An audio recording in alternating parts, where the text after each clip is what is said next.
peu de tout. Je suis une fille qui a souvent fait des retours aux études, car je ne savais pas comment m'y prendre ni par où commencer. Commençons en 2009. J'étais en formation préparatoire au travail à Neuchâtel. Tout se passait bien jusqu'en décembre, quand mon grand-père est décédé. Tout a été chamboulé dans ma vie. Je me disais que tout était fini. On m'enlevait un être très cher qui était ma motivation. J'ai dû arrêter l'école. En 2010, je suis retournée à l'école après le décès de mon grand-père. 2 mois après la rentrée scolaire, j'apprends encore une mauvaise nouvelle. Un de mes amis s'est enlevé la vie. Encore une fois, tout a été chamboulé. J'ai eu un choc. Je pleurais jour et nuit. Je n'allais presque plus à l'école et je restais là à pleurer. Non, je n'étais plus motivée du tout. Un jour, je me suis dit, allez Alex, si tu restes là à pleurer, il ne reviendra pas pareil.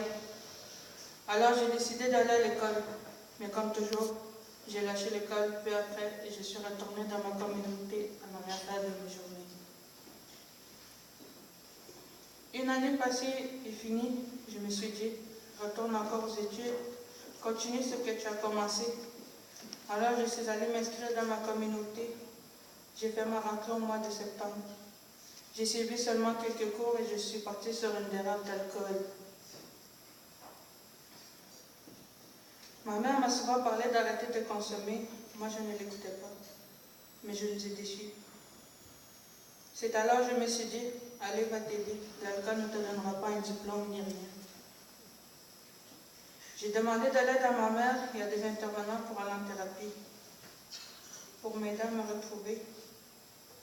C'est alors qu'on m'a aidé et je suis allée dans une thérapie basée sur des traditions autochtones pendant 2 semaines.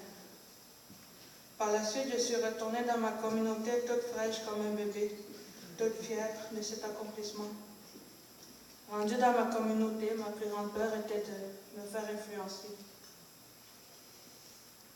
Et c'était tellement énorme que c'est arrivé. J'ai décidé des personnes de mon entourage et je me suis menti à moi-même et au Créateur.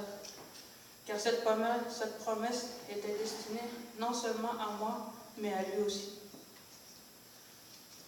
Après cela, je me suis dit encore, je me relève, je retourne en ville aux études s'il le faut. J'irai pour mon bien et pour mon avenir.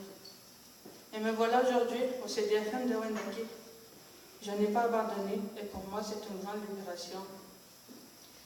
Je tiens à remercier ma mère car sans elle, elle m'a toujours encouragée à continuer.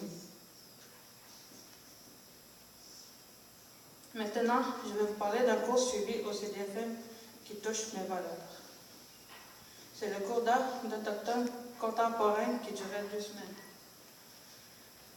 J'ai découvert différents styles d'art comme le Woodland School. Il y a une œuvre dont je voudrais vous parler aujourd'hui. Elle s'intitule Sudation. Ce dessin illustre une temps de sudation et représente la purification et la guérison. Je l'ai dessiné car je l'ai vu et vécu quand j'étais en thérapie. Pour nous les Autochtones, c'est comme une médecine. Les dessins que vous voyez représentent une femme et un chaman de cérémonie. Au milieu, ce sont les grands-pères à qui on fait nos demandes. Et ce qui tourne au-dessus, ce sont les bons esprits. Alexandra Dominique Nijin Kazon Achikamek Obijuancha Mastea Shinuchin Jitan Domneti Megwesh Kiskinga Kiben Dutman. Je suis Alexandra Dominique Achikamek d'Obijuan ainsi qu'Ino de Mastéach et j'ai 18 ans. Merci à vous.